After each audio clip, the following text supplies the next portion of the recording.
রিমি বিয়ের পর মাত্র 6 মাস স্বামী রাশেদকে পাশে পেয়েছিল। রাশেদ বিদেশে চাকরি নিয়েছে সংসারের স্বপ্ন পূরণের আশায়। কিন্তু একা ফ্ল্যাটে দিন কাটানো রিমির জন্য সময় যেন থেমে যায়। সকালের ব্যস্ততা শেষে সন্ধ্যা নামলেই চারপাশ ভারী হয়ে ওঠে। নীরব ঘরে একা বসে থাকা তার অভ্যাস হয়ে গিয়েছিল। এক সন্ধ্যায় দরজার ঘণ্টা বাজল। পাশের ফ্ল্যাটের নতুন ভাড়াটে আরমান। বয়সে তরুণ, ভদ্র, সদ্য ব্যবসা শুরু করেছে। আপু, কিছু লবণ দিবেন? আজ রান্না শুরু করলাম, কিছুই ঠিকঠাক হয়নি গি। রিমি হেসে গেল। এতদিনে প্রথমবার কারো সাথে আলাপ হল। এরপর থেকে ছোট ছোট অজুহাতে দুজনের দেখা হতে লাগল। বারান্দায় চা খেতে খেতে গল্প, বাজারে হঠাৎ দেখা, কিংবা সিঁড়িতে দাঁড়িয়ে দুটো কথা। প্রতিবারই রিমি অনুভব করত কারো সান্নিধ্য যেন তার শূন্য জীবনটা ভরে দিচ্ছে। এক রাতে বৃষ্টি নামল প্রবলভাবে। বিদ্যুৎ চলে গেল, চারপাশ অন্ধকার। রিমি ভয়ে বারান্দায় দাঁড়িয়েছিল। হঠাৎ দরজায় কড়া। আরমান দাঁড়িয়ে। আপু, ভয় পাচ্ছেন? চাইলে আমার বাসায় আসতে পারেন, আলো আছে গি। রিমি দ্বিধায় পড়ল। কিন্তু সেই মুহূর্তে এক অদ্ভুত টান তাকে টেনে নিল ভেতরে। অন্ধকার ঘরে মোমবাতির আলোয় দুজন বসে চুপচাপ চা খাচ্ছিল। নীরবতায় শুধু বৃষ্টির শব্দ, আর মাঝে মাঝে চোখে চোখ আটকে যাওয়া। রিমির বুকের ভেতর কেমন অস্থিরতা জমতে লাগল। একাকিত্ব আর নতুন আবেগ মিলে তৈরি হল এক অজানা উত্তেজনা। সেদিন মোমবাতির আলোয় বসে রিমি আর আরমান খুব একটা কথা বলেনি। কিন্তু নীরবতা যেন তাদের দুজনকে আরও কাছে টেনে আনছিল। বৃষ্টির শব্দ, মোমবাতির আলোয় ভেসে ওঠা মুখ, আর বুকের ভেতরের অদ্ভুত কাঁপন, সবকিছু মিলিয়ে মুহূর্তটা হয়ে উঠেছিল অসহ্য রকম দীর্ঘ। আরমান হঠাৎ ফিসফিস করে বলল, আপু, আপনার চোখে এত একাকিত্ব কেন? রিমি চমকে তাকাল। সে তো কাউকে এভাবে কখনো বলেনি, কিন্তু কথাটা শুনে বুক ভরে কান্না চলে এল। আমি একা, খুব একা। চারদিক ভরা মানুষ, তবুও আমি একা গিউ। আরমান চুপচাপ তার দিকে তাকিয়ে থাকল। রিমি চোখ মুছে নিলেও বোঝা যাচ্ছিল ভেতরে ভেতরে সে ভেঙে পড়েছে। মুহূর্তটা আর সামলাতে পারল না কেউ। হঠাৎ করেই দুজনের হাত এক হয়ে গেল। একটুখানি স্পর্শ যেন আগুনের মতো জ্বলে উঠল তাদের ভেতরে। সেদিন কিছু সীমা পেরোয়নি তারা, কিন্তু বারান্দায় ফেরার সময় দুজনের চোখে চোখের সেই দীর্ঘ দৃষ্টি স্পষ্ট করে দিয়েছিল এই সম্পর্ক আর আগের মতো থাকবে না। এরপর দিনগুলোতে অজুহাত খোঁজা যেন অভ্যাসে পরিণত হল। আরমান দরজায় কড়া নাড়ত, এক কাপ চা বানিয়ে দেবেন? রিমি বাজারে দাঁড়িয়ে হেসে বলত, আজকেও এতসব কিনেছেন? কখনো রাতে ছাদে গিয়ে তারা দুজন অনেকক্ষণ গল্প করত, চুপচাপ, আকাশের নিচে। তাদের প্রতিটি মুহূর্তে ছিল অদ্ভুত এক রোমাঞ্চ, ভয়ে ভয়ে লুকিয়ে থাকা, অথচ টানটাও এড়িয়ে না যাওয়া। রিমির বুকের ভেতর দ্বন্দ্ব বাড়ছিল। স্বামী রাশেদের স্মৃতি একদিকে, আর অন্যদিকে এই নতুন আবেগ। সে জানত এ পথ বিপজ্জনক। তবুও মনে হচ্ছিল এতদিনের শূন্য জীবনটা আবার রঙে ভরে উঠছে। একটা শুক্রবার সন্ধ্যা। পুরো ফ্ল্যাট যেন খালি, সবাই বাইরে বেড়াতে গেছে। বৃষ্টির পরের আকাশে হালকা ঠান্ডা হাওয়া বইছে। রিমি বারান্দায় দাঁড়িয়েছিল, হাতে এক কাপ চা। হঠাৎ নিচ থেকে ভেসে এল আরমানের কণ্ঠ, আপু, একটু সময় আছে? রিমি চমকে তাকাল। আরমান দাঁড়িয়ে, চোখে সেই চেনা দৃষ্টি। দ্বিধা না করে রিমি বলল, আসুন গু। দরজা বন্ধ হতেই নীরবতা ঘিরে ধরল ঘরটাকে। মৃদু আলো, জানালা দিয়ে আসা ঠান্ডা বাতাস, আর দুজনের অস্থির নিঃশ্বাস, সব মিলিয়ে এক অদ্ভুত পরিবেশ তৈরি হল। আরমান টেবিলের উপর রাখা বই উল্টেপাল্টে দেখছিল, কিন্তু চোখ ছিল শুধু রিমির দিকে। রিমি পর্দা সরিয়ে রাখছিল, কিন্তু বুক কাঁপছিল প্রবলভাবে। একসময় আরমান ধীরে ধীরে এগিয়ে এসে ফিসফিস করে বলল, আপু, আমি আর সহ্য করতে পারছি না। প্রতিদিন আপনার সাথে দেখা হয়, কিন্তু বলার সাহস পাই না গু। রিমির চোখে চোখ রেখে থেমে গেল সে। রিমির ঠোঁট কাঁপছিল, গলা শুকিয়ে আসছিল। কি বলতে চান? আরমানের কণ্ঠ কাঁপল। আমি আপনাকে চাই উ। বুকের ভেতর যেন ঝড় বয়ে গেল রিমির। মুহূর্তেই সে বুঝল এ টান আর আটকে রাখা যাবে না। দুজন ধীরে ধীরে এগিয়ে এলো একে অপরের দিকে। প্রথমে শুধু চোখ, তারপর নিঃশ্বাস, তারপর ঠোঁট এক হয়ে গেল। সেই চুম্বন ছিল দীর্ঘ, উষ্ণ, আর একেবারে নিষিদ্ধ। রিমি মনে মনে ভেবেছিল সে হয়তো আর কখনো এভাবে হাসতে পারবে না। কিন্তু আরমানের বাহুডোরে দাঁড়িয়ে সে অনুভব করল বছরের পর বছর জমে থাকা শূন্যতা ভেঙে গেছে। সেদিন রাতে তারা জানত ফিরে যাওয়ার পথ নেই। সেদিনের রাত যেন সবকিছু পাল্টে দিল। এরপর আর রিমি আর আরমানের সম্পর্ক কেবল প্রতিবেশীর সীমায় রইল না। তারা দুজনই জানত এটা নিষিদ্ধ, তবুও এক অদ্ভুত টানে বারবার একে অপরের দিকে ছুটে যাচ্ছিল। দিনের স্বাভাবিক জীবন, রিমি রান্না করত, আত্মীয়দের ফোনে হাসি মুখে কথা বলত। কিন্তু রাতে দরজা বন্ধ হলে বুক কাঁপতে শুরু করত। কখন আরমান বারান্দা দিয়ে ডাক দেবে সে অপেক্ষায় থাকত। এক রাতে তারা ছাদে গেল। পুরো ফ্ল্যাট অন্ধকার, আকাশে ভেসে আছে চাঁদ। হালকা বাতাসে সেলাই করা চাদর উড়ছিল, ঠিক তার আড়ালে দাঁড়িয়েছিল তারা। আরমান ধীরে ধীরে রিমির হাত ধরে বলল, তুমি জানো তো প্রতিদিন আমি ভয় পাই। কেউ দেখে ফেললে সবাই আমাদের ঘৃণা করবে। রিমি চোখ নামিয়ে বলল, আমিও ভয় পাই, কিন্তু এই অনুভূতিকে অস্বীকার করতে পারছি না। যখন তোমার পাশে থাকি তখন মনে হয় আবার বেঁচে আছি। আরমান কিছু বলল না, শুধু তাকে কাছে টেনে নিল। বাতাসে কাপড় উড়ছিল, চাঁদের আলোয় তাদের ছায়া মিশে যাচ্ছিল। ঠোঁটে ঠোঁট মিলতেই মনে হলো সময় থমকে গেছে। সেই রাতেই তারা সীমারেখা একেবারে ভেঙে ফেল। ছাদের অন্ধকার কোণে চাঁদের আলোয় তারা নিজেদের একে অপরের ভেতরে হারিয়ে দিল। পরদিন সকালে রিমি আয়নায় নিজের মুখ দেখে শিউরে উঠল। ওর চোখের কোণে লালচে আভা, ঠোঁটে অচেনা হাসি। ভিতরে ভিতরে ভয় তাকে তাড়া করছিল। যদি কেউ জেনে যায়, যদি রাশেদ জানতে পারে। কিন্তু বুকের ভেতর অন্য এক কণ্ঠস্বর ফিসফিস করছিল, তুমি তো এতদিন মৃতের মতো বেঁচেছ, এখন আবার জীবিত মনে হচ্ছে। রিমি আর আরমানের সম্পর্ক এখন যেন একদমকা আগুন। যতবারই তারা দেখা করত ততবারই শপথ করত, এবার শেষ, আর নয়। কিন্তু প্রতিদিনের একাকিত্ব, প্রতিরাতে ফাঁকা ঘরের নীরবতা আর বুকের অস্থিরতা তাদের আবারও একে অপরের দিকে ঠেলে দিত। এক দুপুরে ফ্ল্যাটে কেউ ছিল না। রিমি রান্নাঘরে কাজ করছিল। হঠাৎ দরজায় হালকা করা। দরজা খুলতেই আরমান দাঁড়িয়ে, হাতে তরমুজ। আপু, একা খেয়ে কি করবেন, চলুন একসাথে খাই। রিমির গাল লাল হয়ে উঠল। সে চুপচাপ দরজা খুলে দিল। তরমুজ কাটা হলো, হাসির ফাঁকে হাতের ছোঁয়া, আর চোখে চোখে লুকানো আগুন। কয়েক মিনিটের মধ্যেই সেই আগুন পুরো ঘরকে গ্রাস করে নিল। তাদের নিঃশ্বাস ভারী হয়ে উঠল, চুপচাপ ঘর জুড়ে বাজতে লাগল অন্যরকম সুর। রান্নাঘরের গন্ধ মিশে গেল তাদের শরীরের গরমে। কিন্তু ঠিক তখনই পাশের ফ্ল্যাটের আন্টি জোরে দরজায় কড়া দিলেন। রিমিমা, আছো ভেতরে? দুজনের বুক ধরফর করতে লাগল। দ্রুত আরমান লুকিয়ে পড়ল পর্দার আড়ালে।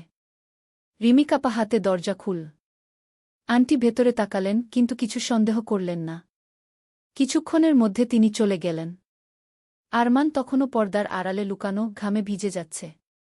রিমি দরজা বন্ধ করে তার দিকে তাকাতেই দুজন হেসে ফেল, কিন্তু সেই হাসিতে ছিল ভয়, উত্তেজনা আর অদ্ভুত সুখের মিশ্রণ। সেদিন রাতে বারান্দায় দাঁড়িয়ে রিমি আকাশের দিকে তাকিয়ে ভাবছিল, এ সম্পর্ক বিপদ ডেকে আনবে জানি, তবু কেন এ থেকে দূরে থাকতে পারছি না? আরমান পাশে এসে দাঁড়াল। কারণ এটা শুধু আকর্ষণ নয়, এটা আমাদের বেঁচে থাকার পথও। রিমির চোখে জল এসে গেল, কিন্তু ঠোঁটে ভেসে উঠল অদ্ভুত এক হাসি। দিন যত যাচ্ছিল রিমি আর আরমান ততই অসাবধান হয়ে উঠছিল। প্রথমে ছোট ছোট দেখা, তারপর লুকিয়ে বারান্দায় আলাপ, আর এখন প্রায় প্রতিদিনই তারা কোনো না কোনো অজুহাতে একসাথে সময় কাটাত। রিমির মনে ভয় সবসময় কাজ করত, কিন্তু সেই ভয় যেন আরও উত্তেজনা বাড়িয়ে দিত। কেউ দেখে ফেলতে পারে, কেউ টের পেতে পারে, এই আশঙ্কাই যেন তাদের রোমাঞ্চকে দ্বিগুণ করে তুলছিল। এক দুপুরে সবাই ঘুমাচ্ছিল। চারদিক নিস্তব্ধ। রিমি দরজা খোলা রেখে কাপড় শুকাতে গিয়েছিল ছাদে। ঠিক তখনই আরমান সিঁড়ি বেয়ে উপরে উঠে এল। আপু, আজ কি একটু সময় পাবেন? চোখে সেই আগের দৃষ্টি। রিমি কিছু বলল না, শুধু মাথা নিচু করে দাঁড়িয়ে রইল। আরমান কাছে এসে তার হাত ধরে ফেল। চারপাশ ফাঁকা, শুধু ছাদের একপাশে ঝুলছে ভেজা কাপড়, আর বাতাসে উড়ছে তাদের। হঠাৎ সিঁড়ি দিয়ে কারো ওঠার শব্দ ভেসে এল। দুজনের বুক কেঁপে উঠল। তাড়াহুড়ো করে তারা পানির ট্যাঙ্কের আড়ালে লুকিয়ে গেল। কয়েক সেকেন্ডের মধ্যেই পাশের ফ্ল্যাটের দারোয়ান উপরে উঠল, কাপড় নামিয়ে চলে গেল। কিন্তু এই পুরো সময়টায় রিমি আর আরমান গা ঘেঁষে দাঁড়িয়েছিল, এত কাছে যে একে অপরের হৃদস্পন্দন স্পষ্ট শোনা যাচ্ছিল। শব্দ মিলিয়ে যেতেই রিমি ফিসফিস করে বলল, আমরা পাগল হয়ে যাচ্ছি। এভাবে ধরা পড়ে গেলে শেষ। আরমান তার কানে ঝুঁকে বলল, তাহলে আজকেই প্রমাণ করি, ভয় আমাদের আর থামাতে পারবে না গি। রিমির চোখ বুজে গেল, ঠোঁট কেঁপে উঠল। পরের মুহূর্তে তাদের ঠোঁট এক হয়ে গেল, ঝুঁকিপূর্ণ, উত্তেজনাপূর্ণ আর একেবারে বেপরোয়া চুম্বনে। আকাশের নিচে, ঝুঁকির মাঝেই তারা নিজেদের হারিয়ে ফেল। রিমি আর আরমান এখন প্রায় প্রতিদিনই সুযোগ খুঁজে নিচ্ছিল। কখনো দুপুরে, কখনো গভীর রাতে, যখন চারপাশ নিস্তব্ধ। তাদের প্রতিটি মুহূর্ত ভরা থাকত টান, ভয় আর এক ধরনের নেশায়। কিন্তু এ সুখ বেশিদিন গোপন রইল না। এক সন্ধ্যায় রিমি রান্নাঘরে দাঁড়িয়েছিল। চুলায় হাঁড়ি বসানো, গায়ে হালকা শাড়ি। হঠাৎ দরজায় কড়া। রিমি দরজা খুলতেই আরমান দাঁড়িয়ে, চোখে সেই অদ্ভুত তারা। একটু আসতে পারি? রিমির বুক কেঁপে উঠল। আজ না। সবাই ঘরে আছে গু। কিন্তু আরমানের চোখে ছিল অন্যরকম ঝড়। সে ভেতরে ঢুকে দরজা টেনে দিল। রিমি প্রতিবাদ করার আগেই তাদের মধ্যে ফেটে পড়ল জমে থাকা আগুন। রান্নাঘরের ছোট্ট ঘর ভরে গেল নিঃশ্বাস আর অস্থিরতায়। ঠিক তখনই বাইরে থেকে কারো পায়ের শব্দ। রিমি, দরজা খোলা রাখছিস কেন? পাশের ফ্ল্যাটের আন্টির গলা। রিমি ও আরমান থমকে গেল। হৃদস্পন্দন এত জোরে হচ্ছিল যে মনে হচ্ছিল বাইরেও শোনা যাচ্ছে। দ্রুত আরমান রান্নাঘরের আলমারির আড়ালে লুকাল। আন্টি ভেতরে উকি দিয়ে হাঁড়িতে তাকালেন। ওহ, ভাত বসিয়েছিস তো? আমি ভাবলাম হয়তো কোথাও বের হয়েছিস। একটু গল্প করে তিনি চলে গেলেন। দরজা বন্ধ হতেই রিমি হাঁপাতে লাগল। কপালে ঘাম জমে গেছে। আরমান আলমারির আড়াল থেকে বেরিয়ে এল, গা ঘেঁষে দাঁড়াল তার কাছে। দেখেছ? আমরা যতই সাবধান হই, একদিন না একদিন ধরা পড়ব। রিমির চোখে ভয় আর আকাঙ্ক্ষা মিলেমিশে ছিল।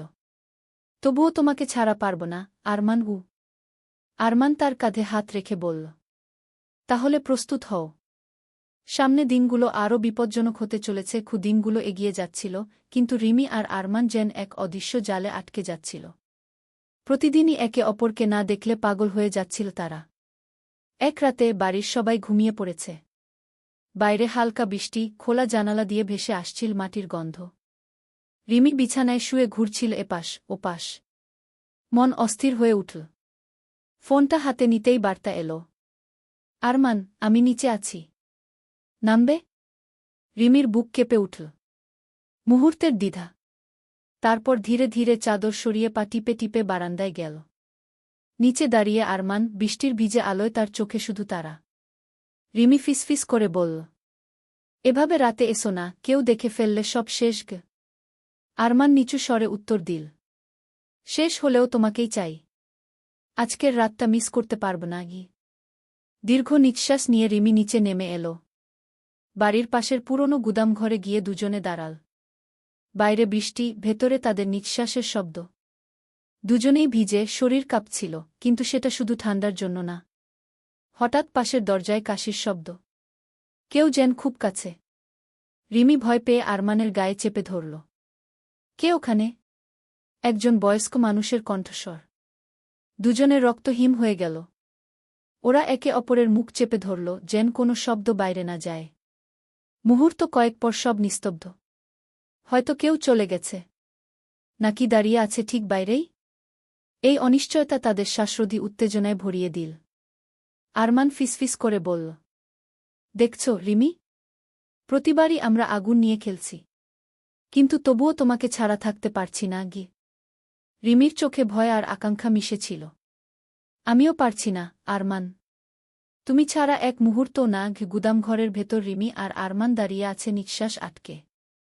বাইরে বৃষ্টির টুপটাপ শব্দ, মাঝে মাঝে বজ্রপাত আকাশ কাঁপাচ্ছে। হঠাৎ টর্চলাইটের ঝলক ভেতরে পড়ল। কে ওখানে? এবার স্পষ্ট বোঝা গেল, রিমির শ্বশুর। রিমির বুকের ভেতর থেকে যেন শব্দ বের হল না। হাত পা ঠান্ডা হয়ে গেল। আরমান এক সেকেন্ডের মধ্যে তার হাত ধরে পিছনের ছোট্ট কাঠের দরজা দিয়ে বেরিয়ে গেল। দুজনেই ভিজে মাটির উপর পা টিপে টিপে দৌড় দিল। শ্বাস দ্রুত উঠানামা করছে, তবুও হাত ছাড়ল না। দূরে অন্ধকার বাগানের ভেতর গিয়ে দাঁড়াল। রিমি হাঁপাতে হাঁপাতে বলল, আরমান, আমরা ধরা পড়ে যাচ্ছিলাম। এবার যদি সত্যি ধরা পড়ি, সব শেষ হয়ে যাবে। আরমান তার ভেজা মুখ দুহাতে ধরে উত্তর দিল, শেষ হোক, তবুও আমি তোমায় ছাড়তে পারব না। তুমি কি পারবে? বৃষ্টির ফোঁটা ঝরে পড়ছিল তাদের ঠোঁটে, কপালে, চোখে। রিমি চোখ বন্ধ করে মাথা নাড়ল। না, পারব না গি। ওরা আবার একে অপরকে জড়িয়ে ধরল। ভয় আর আকাঙ্ক্ষা মিলে এক অদ্ভুত উত্তেজনা তৈরি করল, যেন এই নিষিদ্ধ সম্পর্কই তাদের সবচেয়ে বড় নেশা। ঠিক তখনই দূর থেকে আবার টর্চলাইটের আলো দেখা গেল। শ্বশুর হয়তো তাদের খুঁজতে এসেছে। রিমি ভয়ে ফিসফিস করে বলল, ওরা আমাদের খুঁজে পাবে। আরমান গু। আরমান তার হাত শক্ত করে চেপে ধরল। তাহলে আজ রাতে পালিয়েই যাই। যদি ধরা পড়তেই হয় তবে একসাথে ধরা পড়বও। রিমির চোখ বিস্ময়ে বড় হয়ে গেল। পালাব? এখনই? বৃষ্টি আরও জোরে পড়ছিল, অন্ধকারে চারপাশ যেন গিলে ফেলছিল সবকিছু। রিমির বুকের ভেতর তখনও কাঁপছে, কিন্তু আরমানের চোখে অদ্ভুত এক দ্বিধা। হ্যাঁ রিমি, সে ফিসফিস করে বলল, আজ রাতে যদি পালাই না, তাহলে আর কোনোদিন পারব না। তুমি কি প্রস্তুত? রিমি কাঁপা গলায় বলল। আমার মাথা কাজ করছে না। যদি ধরা পড়ি? আরমান তার মুখের খুব কাছে মুখ এনে বলল। ধরা পড়লেও অন্তত তোমার হাতটা আমার হাতে থাকবে। আমরা একসাথে থাকব। এই কথার পর রিমির বুকের ভেতর হঠাৎ সাহসের ঢেউ উঠল। সে ধীরে ধীরে মাথা নেড়ে দিল। ঠিক আছে, আমি তোমার সাথেই যাব। দুজনেই দ্রুত বাগানের পেছন দিক দিয়ে বেরিয়ে এল। পিচ্ছিল মাটিতে পা পিছলাচ্ছিল, কিন্তু হাত ছাড়েনি কেউ। রিমির গায়ের শাড়ি ভিজে শরীরের সঙ্গে লেপটে গেছে, আরমানের শার্ট কাদায় ভিজে গেছে, তবুও তাদের চোখে তখন শুধু একটাই আলো, পালানোর আলো। বাড়ির সামনের দিকে টর্চলাইটের ঝলক, মানুষের কণ্ঠ শোনা যাচ্ছিল। রিমি! কোথায় গেলে? শ্বশুরের চিৎকার। রিমির বুক হিম হয়ে গেল। সে আরমানকে চেপে ধরল। তারা আমার নাম ধরে ডাকছে। এখন যদি দেখেই ফেলে? আরমান তার ঠোঁটে আঙুল রাখল। চুপ! আমরা আর 5 মিনিটের মধ্যেই রাস্তার মোড়ে চলে যাব। ওখানে আমার বন্ধুর মোটরসাইকেল আছে গি।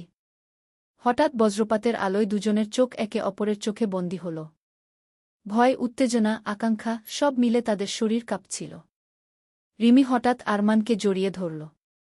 আমি জানি না ভবিষ্যতে কি হবে, কিন্তু আজ রাতে তোমার ছাড়া আমি কিছুই চাই না গ। আরমান তার কানে ফিসফিস করে বলল। আজ রাতে আমরা শুধু আমাদের হব, রিমি গি। এবং তারপর তারা দৌড় শুরু করল। মাঠের উপর দিয়ে, অন্ধকার গলি পেরিয়ে, এক অনিশ্চিত কিন্তু উত্তেজনায় ভরা ভবিষ্যতের দিকে।